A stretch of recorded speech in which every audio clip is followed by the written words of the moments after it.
Kung nagulat ka sa trade ni Jaylen Brown papuntang Philadelphia 76ers kapalit ni Paul George, well, ako din. Hindi ko din kasi magets.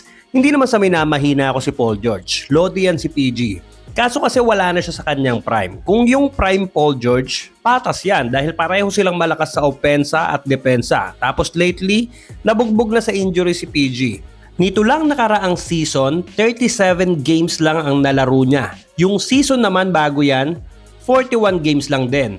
Habang si Jaylen Brown, nasa kalagitnaan ng kanyang prime. Binuhat ang Boston last season sa playoffs sa taong akala ng madami ay tapon na dahil injured most of the season si Jason Tatum. Habang pinakawalan pa ang mga key players nila like Porzingis, Holiday, Luke Cornett at Al Horford.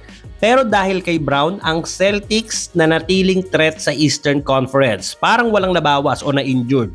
Kung sa tingin mo naman ang habol nila ay yung kasamang draft pick sa package, hindi naman rebuilding team ang Boston para ipagpalit nila ang kanilang finals MVP para sa future picks. Kaya nung nakita ko yung trade, ang nasabi ko lang, hindi ako GM ng Celtics pero ang mga nakikita ko lang na dahilan ay una, hindi ito more on Paul George o gusto ng Celtics si PG o mas lalakas ang Boston pag nakuha nila si Paul George. It's more on gusto na talaga nilang bitawan si Jaylen Brown. Dahil after ng playoffs, naging vocal si Brown sa mga nangyayari sa mga bagay na hindi niya nagugustuhan. Example, nang sabihin niya na ngayong season ang pinakagusto niyang season sa buong karir niya. Wala si Jason Tatum sa karamihan ng regular season. So hindi ko alam kung hindi na din trip ni Jaylen Brown na maging anino ni Tatum. Lalo na ngayong napatulayan niyang kahit wala si Tatum kaya niyang buhatin ang Celtics nang siya ang number 1 option. Tapos siya pa ang East Finals MVP at NBA Finals MVP sa taon na nagkampiyon sila. So parang sa tono niya kasi, pag panalo ang team, credit kay Tatum. Pero pag talo, sa kanyang sisi. Kaya sa tingin ko, ang Celtics at si Jaylen Brown ay may mutual interest na para maghiwalay.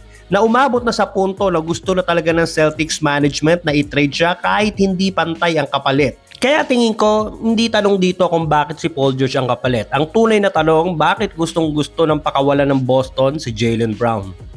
Pangalawa, isa pa sa nagpalala ng sitwasyon ay yung trade rumors about kay Giannis Antetokounmpo.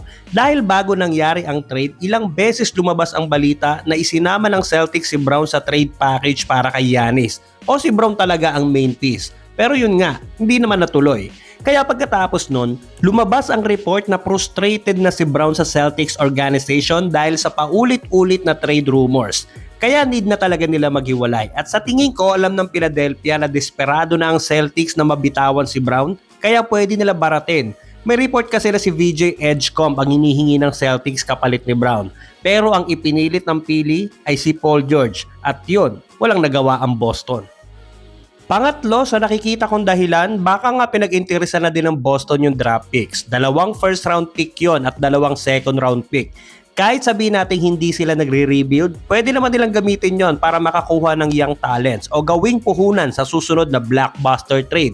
Sa madaling salita, flexibility ang binili ng Celtics. Kaya may mga analyst na naniniwalang hindi si Paul George ang primary reason ng trade. Posible na nagsilbi lang siyang salary match o pansamantalang veteran habang ang tunay na target ng Boston ay ang mga draft picks at ang mas magandang posisyon nila para sa future. Pang-apat, si Paul George ay pwedeng gawin lang parang bridge player dahil maraming fans ang naniniwalang hindi long-term piece si PG. Hindi naman natin alam ang tunay na plano ng Celtics. Remember, matalino yan si Brad Stevens. Hindi yan gumagawa ng desisyon na alam niyang malulugi siya. Ang mga possible scenarios dyan ay pwedeng i-flip ulit si Paul George sa trade deadline. Gawin munang mentor ng mga batang players habang nasa team pa siya o gamitin lang muna para hindi sobrang bumagsak ang roster kahit hindi bilang superstar ng team.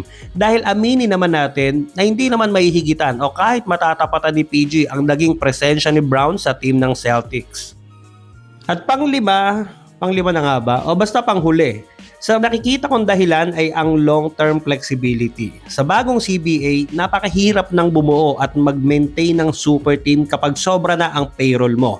Kapag lumampas ka sa second apron, marami kang mawawalang roster building options. Mas limitado ang trades, free agency at iba pang galaw ng front office.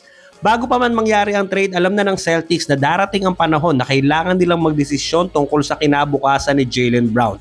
May 3 taon pa siyang natitira sa kontratang nagkakahalaga ng more or less $183 million. At after nun ay pwede pa siyang humingi ng panibagong napakalaking extension. Meron pang max contract si Jason Tatum. Ayon sa Celtics insiders, isa ito sa dahilan kung bakit umabot ang Boston sa isang crossroad ngayong offseason. Pero ito ang twist. Hindi naman talaga nakatipid ang Boston sa trade na to dahil halos magkapareho lang ng salary sina Brown at Paul George. Kaya parang ang tunay na layunin ng Celtics ay hindi agarang bawasan ang payroll kundi magkaroon ng mas maraming future options. Kaya naaamoy ko na si Paul George malapit-lapit din to sa trade kung hindi ngayon sa mid-season. Pero tingin ko lang naman yon. Pero malay naman natin, di ba? Baka bigla tayong gulatin ni Paul George. Biglang bumalik ang fashion niya sa laro o bigla siyang ganahan sa tabi ni Jason Tatum at bawasan ang podcasting at biglang mag-focus sa paglalaro ng basketball. At sa side naman ng Philadelphia, sa tingin mo ba magkiklik si Brown sa 76ers matapos niyang sabihan ng flopper si Joel Embiid after silang ilaglag sa playoffs?